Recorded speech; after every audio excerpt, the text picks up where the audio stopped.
आशा करता हूँ आप सब बहुत अच्छे होंगे। मेरा नाम है सिद्धांत अग्निहोत्री। स्टडी ग्लोस पे आपका बहुत बहुत स्वागत है। डीप डाइव इन करेंगे बाल की खाल, जिसको मैं कह रहा हूँ। बहुत बच्चों कह रहे थे सर पहले वाले लेक्चर मिस करते हैं आपके। चलो कोई बात नहीं। तो एक एक चीज़ हम समझते हैं कि आखिरकार डॉक्टर्स क्यों प्रोटेस्ट कर रहे हैं। तो इस लेक्चर में हम क्या जानेंगे। इस लेक्चर में सबसे पहले तो हमारी फ्रीडम सेल शुरू है। मतलब आज आखिरी दिन है, 12 बजे सेल खत्म हो जाएगी, लास्ट डे। तो आप कोर्सेज को अवेल कर सकते हो। सारे कोर्सेज पे 30% ऑफ है। फ्रीडम कूपन कोड यूज़ करिएगा। तो सबसे पहले हम जानेंगे जेनेरिक दवाइयाँ क्या होती हैं, ठीक है। सेकेंडली हम ये देखेंगे कि जो जेनेरिक दवाइयाँ हैं उनको लेके क्या अच्छी चीज़ें हैं और क्या बुरी चीज़ें हैं। थर्ड पार्ट में हम न्यूज़ को देखेंगे कि खबर क्या है। और फोर्थ में आप कमेंट बॉक्स में मुझे बताइएगा कि आपको क्या लगता है। मैं ये पूरा आपके ऊपर छोड़ूंगा। मैं पर्सनली जेनेरिक दवाइयों के हक में हूं, मेरा मानना है। लेकिन जो डॉक्टर्स कह रहे हैं वो बिल्कुल वैलिड पॉइंट है। डॉक्टर्स ने एकदम सही कहा है कि जेनेरिक दवाई ऐसे नहीं कि आप दे दो, उसकी प्रॉपर टेस्ट होना चाहिए। अभी आपको नहीं समझ में आ रहा होगा, हम समझाने की कोशिश करते हैं। तो चलो क्या खबर है सबसे पहले देखते हैं। तो नेशनल मेडिकल कमीशन ने, एनएमसी ने नए रूल्स को नोटिफाई किया है। क्या नोटिफाई किया है? डॉक्टर्स अच्छा बुखार है, ये लो तो लो। ओके ओके, ऐसे जा रहे हैं फार्मेसी में, सर ये दवाई, हाँ तुम ये तुम्हारा 2000 हो गया। 2000? अरे अरे अरे जुकाम दम नहीं, अरे डॉक्टर साहब ने लिखा है, चलिए दे दीजिए 2000 हो गए। हाँ ठीक है, चलो चलो बाकी कल ले जाना दवाई। तो ये तो अब यहां पे बोला है कि भैया देखो डॉक्टर साहब, डॉक्टर आप जेनेरिक मेडिसिन भी लिख के दीजिएगा। जो आप प्रेस्क्रिप्शन देते हैं ना मुझे कहते थे मेरी राइटिंग एकदम डॉक्टर की तरह है। डॉक्टर की राइटिंग समझ नहीं आती ना। वैसे intelligent people have bad hand writing because they think very fast. तो जेनेरिक जो है, जेनेरिक दवाइयां अपने प्रिस्क्रिप्शन में डाल दो, ओके। और पर्टिकुलर ब्रांड नेम नई, medical representative MR Indian medical association क्या है, आप इनका नाम सुनते होंगे। 1928 में बनाया गया था ये, 1928 में। और अभी 3.5 लाख के करीब डॉक्टर्स हैं। हर किसी का एसोसिएशन होता है। पहले के ज़माने में श्रेणियां होती थी ना, गिल्ड्स। तो लेबर्स अपनी श्रेणी बना देते, लेबर का जैसे एसोसिएशन होता है ना, इंजीनियर्स का एसोसिएशन होता है। तो ऐसे डॉक्टर्स ने भी अपना एसोसिएशन बनाया जिसको इंडियन मेडिकल एसोसिएशन बोलते हैं। डॉक्टर भगवान के समान होता है, भगवान ही है वो, क्योंकि आपकी ज़िंदगी बचाता है वो। तो डॉक्टर जो हैं इंडियन मेडिकल एसोसिएशन में सारे के सारे डॉक्टर्स, सारे इंपॉर्टेंट, 3.5 लाख के करीब मेंबर्स हैं। और हर राज्यों में इनकी ब्रांचेस हैं इंडियन मेडिकल एसोसिएशन की। कोई भी अगर प्रॉब्लम आती है, मान लो कोई सरकार एक ऐसा बिल लेके आई जो डॉक्टर्स के खिलाफ हो, IMA आ जाएगा सड़क पे। ये इंडियन मिलिट्री एकेडमी की तरह है ना। तो ये सड़क पे आ जाएंगे और इन्होंने कई बार प्रोटेस्ट किया और सरकार ने इनकी बात मानी है। एक बहुत ही इंटेलेक्चुअल संगठन है ये, बहुत ही इंटेलेक्चुअल एसोसिएशन है। वर्ल्ड मेडिकल एसोसिएशन को भी इन्होंने बनाया था, मतलब इन बहुत one of the founding members रहे थे, ठीक है। बाद में हट गए, फिर आते रहे, वो एक अलग ही बात है। तो IMA ने यही बोला है कि भाई देखो जेनेरिक दवाइयां तो हम दे दें, लेकिन ये ऐसा है कि ट्रेन तो चल रही है बट ट्रैक नहीं है, ठीक है। साथ ही साथ कोई भी पॉलिसी इंप्लीमेंट करने से पहले मेरे भाई जरा लोगों में अवेयरनेस तो फैला दो। और जो एग्जिस्टिंग सिस्टम है, मैं मान लो ये बोल दूं कि भाई सुनो ऐसा है, 24 घंटे बिजली, 24 घंटे बिजली। अबे कोयला कहां से आएगा, पावर प्लांट कहां से लगाओगे, ट्रांसफार्मर लेके आओ, 24 घंटे बिजली तो बिजली। यही डॉक्टर बोल रहे हैं कि पहले आप सिस्टम फाड़ देंगे, रोम रोम भाइयों, तो वो तो पहले इंश्योर करो। ये चीज है। अब हम बात करते हैं कि एक्चुअल में जेनेरिक होता क्या है। What is generic medicine. देखो जेनेरिक मेडिसिन बेसिकली होता है, जो दवाइयां होती हैं, देखो ये केमिस्ट्री है, समझो। पीरियोडिक टेबल आपने पढ़ा होगा, ऑर्गेनिक इनऑर्गेनिक। तो जो दवाइयां हैं उसमें कंपाउंड्स होते हैं, लंबे लंबे चेन ऑफ कार्बन एटम्स, और बहुत सारे उसका कॉम्पोजिशन होता है, पर्टिकुलर कॉम्पोजिशन होता है दवाइयों का, ठीक है। और उसका पूरा टेस्ट होता रहता है। पहले सॉफ्टवेयर में उसकी पूरी टेस्टिंग होती है, उसके बाद फिर प्रैक्टिकल उसकी टेस्टिंग होती है। और जब जैसे मान लो कैंसर की दवाई है तो जैसे मान लो सिद्धांत अग्निहोत्री ने एक अपनी कंपनी खोली, स्टडी ग्लोज दवाइयां, मेडिसिन, स्टडी ग्लोज मेडिसिन नहीं, हाँ ग्लोज मेडिसिन मान लो, अच्छा है यार नाम, ग्लोज मेडिसिन, ठीक है। तो ग्लोज मेडिसिन के नाम से सिद्धांत अग्निहोत्री ने कंपनी खोली। अब मैं क्या कर रहा हूं, मैं कैंसर की दवा बना रहा हूं, ठीक है, कैंसर की दवा मैं बना रहा हूं। अब जब मैं कैंसर की दवा बनाऊंगा तो उसमें मेरा बहुत खर्चा होगा, एक बार में तो बनेगी नहीं, सॉफ्टवेयर का खर्चा होगा मेरा, डॉक्टर्स का खर्चा होगा, मुझे लैब बनानी पड़ेगी, अरबों रुपए का खर्चा है मेरा, क्लिनिकल ट्रायल्स होंगे, ट्रायल्स करने पड़ेंगे, कई बार फेल होंगे, सक्सेस होंगे, ये होगा। अब इसमें होता क्या है कि मान लो मेरी कैंसर की दवा बन गई, तो जब मेरी कैंसर की दवा बन गई तो मैं उसको पेटेंट कराऊंगा कि मैं ही वो दवा बेचूंगा, कोई अगर और बेचेगा तो उसकी खैर नहीं, उसके ऊपर कार्रवाई होगी। तो दवा किसी को भी कैंसर है, अरे ग्लोज मेडिसिन की वो दवा लो ना, वो वाली जो दवा है जिसका नाम नहीं लिया जाता, वो दवा दो, 2-2 किलो तौल दो, तो वो दवा मिल गई, ठीक है, ग्लोज मेडिसिन की कैंसर की दवा मस्त आपके पास आ गई। आपको नहीं, सॉरी आपको नहीं भाई, आपके दुश्मन को भी, किसी को भी कैंसर ना हो, ठीक है। अब वो जब दवा आई तो अब मान लो कि किसी ने बोला कि हम इसकी दवा को कॉपी कर लेते हैं, है ना। देखो इसका खर्चा हुआ है बहुत ज्यादा खर्चा हुआ है। अब इसके पास रिजल्ट आ गया, आप इसको ऐसे समझ सकते हो कि एक आदमी है, एक लड़का है, टॉपर है वो, उसने पूरी आंसर शीट, उसने बड़ी मेहनत करके पढ़ाई की, आंसर शीट पूरा उसने एग्जाम में एज इट इज बढ़िया से लिख दिया, बगल वाले ने उसी को छाप लिया, उसने कोई मेहनत नहीं की। इसको ऐसे भी समझ सकते हो, ब्रेकिंग बैड देखा है, वॉल्टर वाइट का जो पूरा ड्रग्स का फॉर्मूला है, उसने मेहनत की लेकिन वो बाद में जैसी कॉपी कर लेता है। तो मेहनत यहां पे नहीं, बस कॉपी पेस्ट मार दिया। तो कॉम्पोजिशन सेम है, कॉम्पोजिशन सेम है, इफेक्ट भी सेम है, सब सेम है, बस वो ब्रांड नहीं है, उसको कहते हैं जेनेरिक दवाई, ठीक है।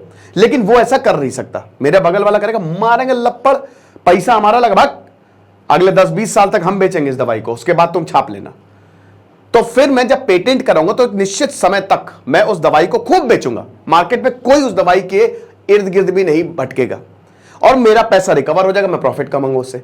फिर उसके बाद जब पेटेंट एक्सपायर होगा या एक टाइम के बाद होता है कि वो दवाई जो है वो बाकी लोग कॉपी कर लेते हैं, उसको जेनेरिक मेडिसिन कहते हैं इन जनरल, कि अब कोई भी कॉपी कर सकता है। अब जाहिर सी बात है भाई, मैं उस दवाई को 100 रुपए में बेचू नहीं, 1 लाख रुपए में बेचूंगा, लेकिन जो कॉपी की हुई है वो दवाई वो 1000 रुपए में बेच देगा, क्योंकि उसको खाली कॉपी करना है, उसको इतना खर्चा थोड़ी ना जितना मैंने, उसको बस खरीदना है। हाँ भैया, क्या भैया 2 किलो अच्छा कैलपॉल, 4 किलो पैरासीटामोल लाओ दे दो, ऐसे मिक्स करके आटा मल के बना दी, हो गया खेल खत्म। तो उसने दवाई जेनेरिक होगी दवाई, है ना। मतलब एक एग्जांपल बता रहा हूं, इसको आप ऐसे ही, क्योंकि भाई ये लेक्चर्स बड़े टेक्निकल होते हैं, थोड़ा हंसी मजाक चलते रहना चाहिए। तो दवाई बन गई, तो अब उसने जो है मेरी कॉपी करके दवाई बना ली, वही है जेनेरिक, ब्रांड नेम नहीं है, बस ब्रांडिंग नहीं है, ठीक है, बाकी सब सेम है। ये दवाई भी दोगे तो वही असर करेगी, और मेरी वाली दवाई भी वही असर करेगी, ठीक है। यही होती है जेनेरिक मेडिसिन। मैंने अपने नोट्स बनाए हैं तो मैं आपको बताता हूं, ठीक है, कि generic medicine and vaccinations are copies of originally research drugs. Simple, अगर मेंस में सवाल है तो आपको बस यही लिखना है, जो ओरिजिनली रिसर्च ड्रग्स है ना उसका कॉपी होता है, दैट्स इट। तो ये तो बहुत बढ़िया चीज है। अब मैं आपको कुछ आंकड़े बताता हूं, जैसे अब जेनेरिक पैरासीटामोल, एस्पिरिन जो आते हैं ना, क्रोसिन, ये सब बहुत सस्ती 2-2, 3-3 रुपए में मिलती है, ये जेनेरिक दवाइयां। कॉम्बिफ्लेम बहुत कम, कॉम्पोजिशन अलग है, दवाइयां वही अलग है बेसिकली, ठीक है, कॉपी है वो, ओरिजिनल दवाई बड़ी महंगी होगी, लेकिन ये दवाई आपको सस्ती मिलेगी। कैंसर की दवाइयां बहुत महंगी है, HIV की दवाइयां बहुत महंगी हैं, उसकी जेनेरिक मेडिसिन बहुत, कुछ तो ऐसे इंजेक्शन है दोस्तों जो बहुत लाख रुपए के बिकते हैं, लेकिन उसका जेनेरिक बहुत सस्ते में बिकता है। तो आप बोलेंगे सर जेनेरिक अगर ऐसा है तो आपको मिलता काहे नहीं है? आंकड़े सुन लो बेटा, आंकड़े सुन के तुम्हारी बैंड बजने वाली है, ठीक है। नेशनल फार्मास्यूटिकल प्राइसिंग अथॉरिटी, जो कि कितना किसका प्राइस होगा उसको बहुत इंपॉर्टेंट ये रहती है, सरकार के अंडर काम करती है ये, इसने ये बताया है कि भारतीयों का 55% अगर वो बीमार हुए तो 55% उनका खाली दवाइयों में जाता है। एक गरीब का गरीब होना गुनाह नहीं है, गरीब का बीमार कर पड़ना वो गुनाह है। 5.5 करोड़ भारतीय जो है वो सिर्फ बीमारी की वजह से गरीब, बिलो पॉवर्टी लाइन पे चले जाते हैं। वो दवाइयों का इतना ज्यादा खर्चा जो है वो होता है। टोटल हेल्थ एक्सपेंडिचर जो है 65% के आसपास है। 2017 2016 का, 2015 2016 का हाउस होल्ड सर्वे है ये, आउट ऑफ पॉकेट एक्सपेंडिचर जिसको बोलते हैं, वो 65% के आसपास है। अब भारत में प्रॉब्लम ये कि भारत में किसी के पास हेल्थ इंश्योरेंस नहीं है। अमेरिका में आप भारत में किसी डॉक्टर के पास जाओ, 500-600 में आपका काम हो जाएगा। लेकिन अगर आप अमेरिका में डॉक्टर के पास जाओ तो 1 लाख रुपए लगेंगे, इसलिए अमेरिका में हर किसी का इंश्योरेंस होता है। भारत में 90% लोगों का इंश्योरेंस नहीं है। तो भारत में सबसे पहले इंश्योरेंस करवा लो, साल का 6-7 हजार रुपए लगना है बस, साल का वो भी, और ऊपर से आपको इनकम टैक्स रिबेट भी मिलेगी। तो सबसे पहले हेल्थ इंश्योरेंस करवा लो, किसी का भी करवा लो, ये बहुत ज्यादा जरूरी है। इससे आपका खर्चा पूरा का पूरा बच जाता है। अब जैसे बहुत लोग जो प्राइवेट सेक्टर में है उनका ऑलरेडी हेल्थ इंश्योरेंस होता है, लेकिन बहुत लोगों का नहीं होता, गरीबों को तो पता ही नहीं है। तो अब ऐसा क्यों है? रेगुलेटरी लूप होल एक सबसे बड़ी बात यह है।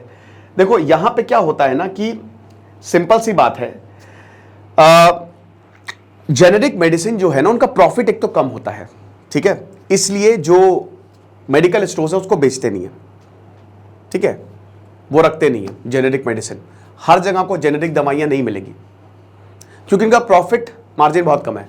डॉक्टर्स भी प्रॉफिट के चक्कर में, भाई देखो एमआरस क्या करते हैं, मेडिकल रिप्रेजेंटेटिव क्या करते हैं, डॉक्टर्स को बोलते हैं हमारी दवाई है। हर कोई नहीं करता लेकिन बहुत है ये सर्विस, भाई इसमें क्या ही, अब हम सबको पता है ये बात, हम सब भुगत तो भोग ही रहे हैं, हार नहीं कर रहे हैं। देखिए भाई अब जैसे देवी शेट्टी है, सल्यूट, बहुत सारे ऐसे डॉक्टर्स हैं, बहुत सारे ऐसे हॉस्पिटल्स हैं, कमाल का काम कर रहे हैं। लेकिन कई बार ऐसा होता है कि जैसे एमआरस हैं, जाते हैं वो, अब वो दवाई तो सही है, वो कहता है आप हमारी दीजिए, आप हमारी दीजिए। देखते हो ना कई बार डॉक्टर्स के बाहर मेडिकल रिप्रेजेंटेटिव एमआरस की लाइन लगी रहती है।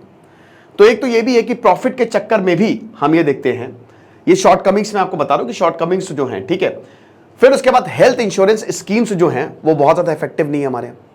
हेल्थ इंश्योरेंस स्कीम देखिए, फाइनेंशियल बर्डन को कम करना है भाई। अगर आप जेनेरिक दवाई, ये भाई रिसर्च में सामने आया है कि अगर आप जेनेरिक दवाई लिख दो तो जो फाइनेंशियल बर्डन, दवाई बहुत सस्ती मिलेगी, अगर फार्मेसी में जेनेरिक दवाई मिलने लगे तो बहुत ही कम। लेकिन भाई हेल्थ सेक्टर आज एक कॉमर्शियल डेवलप्ड नेशन में हेल्थ फ्री है, बहुत जगह हेल्थ फ्री, हेल्थ और एजुकेशन फ्री होनी चाहिए, बिल्कुल एक वेलफेयर स्टेट में।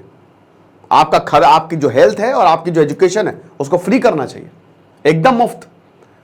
लेकिन यहां पे जहां पे प्रॉफिट आ गया, जहां पे कैपिटलिज्म आ गया, वो फिर प्रॉफिट के लिए काम करेगा, समझ रहे हो।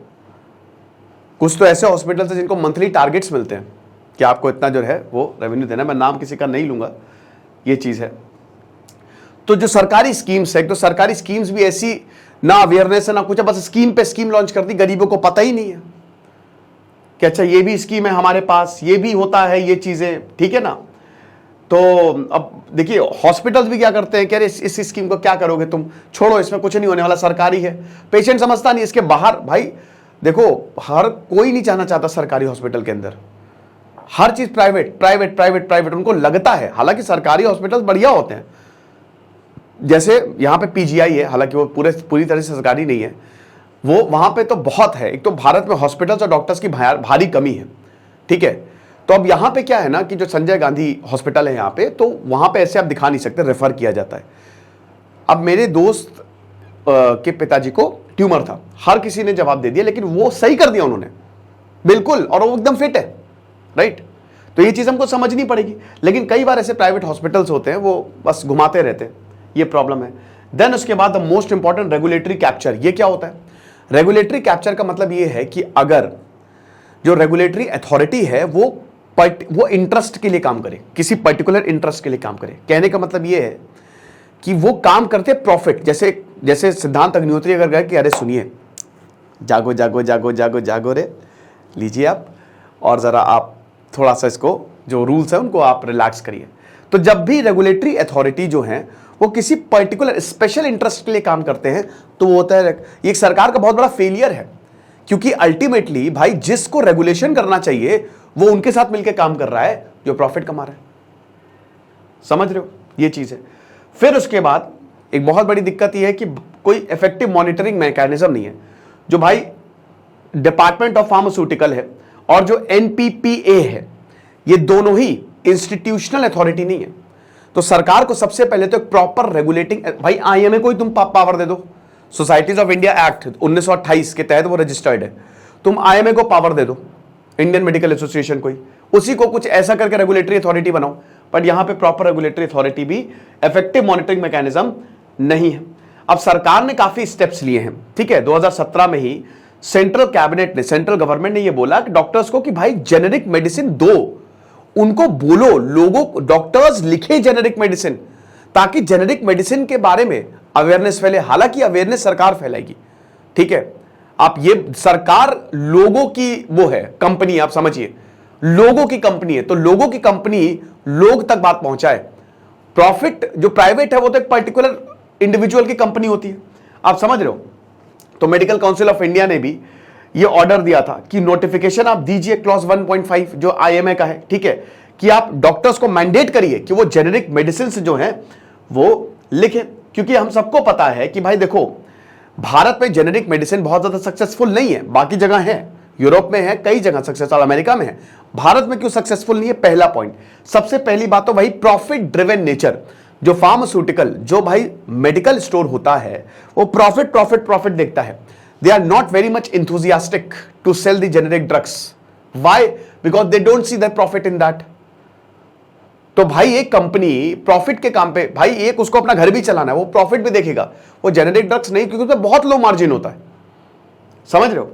फिर उसके बाद बहुत सारे कस्टमर्स जो हैं, अब एक भारत में बड़ी दिक्कत है, एक तो ये, अब जैसे मैं अपने यूपीएससी का कोर्स जब 10-15 हजार में बेचता हूं, जब 300-300 में कोर्स बेचता हूं, मुझे जब मैंने बहुत बड़ी बड़ी कंपनीज के लोगों से बात की तो उन्होंने बोला सिद्धांत तुम हमारे प्लेटफॉर्म पे उसको 1 लाख से कम मत बेचो, क्योंकि जितना तुम्हारा क्वालिटी है वो बहुत ज्यादा है भाई, इतना कोई नहीं देता है। मैंने कहा नहीं, मुझे कम दाम में ही बेचना है। तो प्रॉब्लम यही है, भारत में लो प्राइस का मतलब है क्वालिटी गिर गई। तो अब जेनेरिक ड्रग्स में लोगों की मेंटालिटी है भाई, क्योंकि यहां पे हेल्थ का सवाल है कि हम ये नहीं खरीदेंगे, हम जेनेरिक ड्रग्स नहीं खरीदेंगे क्योंकि इनकी क्वालिटी जो है वो अच्छी नहीं है, समझ रहे हो, ये चीज है।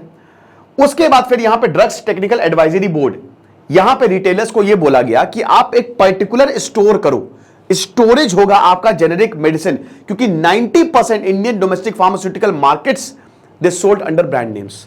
100 में से 90, 10 में से 9 दवाइयां जो है वो ब्रांडेड है, एक जेनेरिक है। तो इन सबका क्या मतलब है? इन सबका यह मतलब है कि अल्टीमेटली आपकी जेब से पैसा जो है वो जाएगा। इश्यूज क्या है जेनेरिक मेडिसिन को लेके? आपको तो ये लग गया, लेकिन इश्यूज भी बहुत है भाई। इश्यूज, सबसे पहली तो बात यह है कि जो एफिकेसी है, अब प्रॉब्लम यह है कि टेस्ट नहीं हो रहे जेनेरिक मेडिसिन के भारत में, और ये डॉक्टर्स का भी कहना है कि हम जेनेरिक मेडिसिन लिखने को तैयार हैं। अब इसीलिए जो ये लिखा है ना, रेल विदाउट ट्रैक्स, यही है, यही डॉक्टर्स बोल रहे हैं, इसीलिए प्रोटेस्ट करके हम जेनेरिक मेडिसिन लिख देंगे, लेकिन आप उसका टेस्ट तो करो भाई। यहां पे पेशेंट की जिंदगी का सवाल है, आपने उसकी एफिकेसी नापी नहीं, हम बिना बात के लिख दें, कल को कुछ हो गया तो डॉक्टर का गला पकड़ेगा, वायलेंस होगा, हमारी जान खतरे में आएगी। वैसे भी कुछ भी होता तो डॉक्टर को पीट दिया जाता है। एक चीज तो यह है, और उसके बाद वही कि जो रिपोर्ट आती है, ठीक है, उसमें भी दिक्कत। देन उसके बाद जो देखिए एक्टिव फार्मास्यूटिकल इंग्रेडिएंट, एपीआई में सबसे इंपॉर्टेंट होता है, ठीक है। तो जितना एपीआई होना चाहिए जेनेरिक में उससे कम होता है थोड़ा बहुत, एक ये भी। तो एक तरीके से जेनेरिक अगर आप कुल मिला के देखो तो वो क्वालिटी मेंटेन प्लस टेस्ट की कमी है, ठीक है। तो ये बहुत बहुत दिक्कत है। फिर डेटा इंटीग्रिटी की प्रॉब्लम है। डेटा भाई देखो, यहां पे जो डॉक्यूमेंटेशन है जेनेरिक फर्म्स का, वो कई बार क्रिटिसिज्म फेस करते हैं। जेनेरिक एक ये वेलफेयर चीज है ना, आप लोगों के लिए काम कर रहे हो, लेकिन डेटा इतना पुअरली मैनेज्ड है कि ये भी एक बहुत बड़ी दिक्कत है। लैक ऑफ कंप्लीट रिजल्ट्स, मैंने क्या बताया कि ड्रग्स के डेटा ही नहीं है, टेस्ट नहीं हो रहे हैं, टेस्ट है तो डेटा किधर है, या सही नहीं आ रहे हैं, ये एक बहुत बड़ी प्रॉब्लम। हाइजीन स्टैंडर्ड, ये बहुत बड़ी।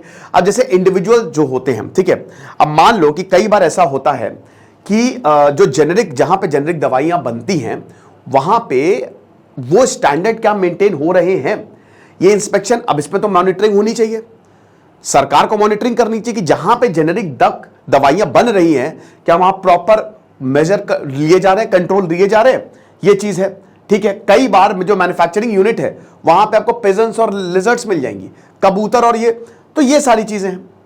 वे फॉरवर्ड क्या है? देखिए, सबसे पहले तो तमिलनाडु और राजस्थान की सरकार ने जेनेरिक मेडिसिन को उन्होंने लॉन्च किया। देखिए तमिलनाडु जब भी वेलफेयर स्कीम की बात करें, तमिलनाडु का खैर बर्डन भी ज्यादा है, डेट उधार ज्यादा है, बट तमिलनाडु की अगर बात करें ना तो सबसे आगे वही है। साथ ही साथ हेल्थ केयर सबको एक्सेसिबल होना चाहिए, और सबसे इंपॉर्टेंट पॉइंट, सरकार को इसमें मॉनिटर करना पड़ेगा। सरकार और आईएमए को साथ में मिलकर काम करना पड़ेगा, तभी कुछ होगा। तो जेनेरिक के बारे में आपको सब पता लग गया, अब न्यूज आपको आ गई। तो न्यूज यही है और यही डॉक्टर्स बोल रहे हैं। गाइडलाइंस ये है कि डॉक्टर्स जो है वो जेनेरिक नेम्स लिखेंगे, जो भी प्रिस्क्रिप्शन है। तो डॉक्टर्स वही बोल रहे हैं कि भाई देखो, सबसे पहली बात तो ये है, अच्छा इसमें क्या है ना कि नैरो थेरेप्यूटिक इंडेक्स वो होता है कि कुछ एक्सेप्शंस है, जैसे मान लो कोई ऐसी दवा है जो बहुत ही जरूरी है, या जो स्मॉल डोज भी दो तो उसका इफेक्ट बहुत ज्यादा रहता है, वो आप मत लिखिए, उसकी जेनेरिक दवाइयां मत लिखिए। लेकिन बाकी चीजों की आप जेनेरिक दवाइयां लिखें। 80% तक ये सस्ती होती है, 30 से 80% तक। तो डॉक्टर्स ये बोल रहे हैं कि देखिए यहां पे फिर होगा क्या, प्रॉब्लम यहां पे ये होगी कि मान जैसे फार्मेसी जो है, जो मैंने आपको बताया, वो रखते नहीं है जेनेरिक दवाइयां। अब वो इसीलिए नहीं रखते हैं क्योंकि भाई उनको प्रॉफिट नहीं होता है। तो प्रॉब्लम क्या होगी, प्रॉब्लम ये होगी कि जो लोग हैं वो डॉक्टर्स के पास जाएंगे ही नहीं, वो सीधा फार्मासिस्ट के पास जाएंगे, जिसकी वजह से उनको हेल्थ को खतरा आ सकता है। ठीक है, उसके बाद अगेन अनसर्टेनिटी, जो क्वालिटी, कोई जो मैंने बताया कि क्वालिटी की कोई गारंटी है ही नहीं। फिर उसके बाद मान लो एक जेनेरिक मेडिसिन ले ली, हमने दे दिया, और अगर वो सही नहीं हुआ तो हमारी रेपुटेशन, डॉक्टर्स की रेपुटेशन, हम जो दवाई दे रहे हैं हमको पता है भाई हम कौन सी दवाई दे रहे हैं, हम डॉक्टर हैं, हमारी महारत है इसमें।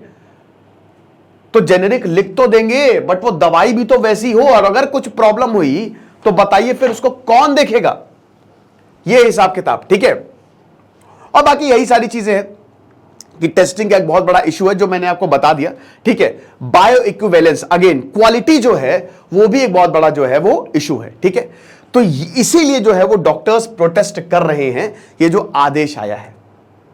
तो ये लेक्चर था, आई होप आपको समझ में आ गया होगा, एक एक चीज मैंने बहुत बढ़िया से समझा दी है। जैसे सिद्धांत अग्निहोत्री साइनिंग ऑफ, हमारी सेल का लास्ट डे, इसको जरूर अवेल करें। Thank you so much.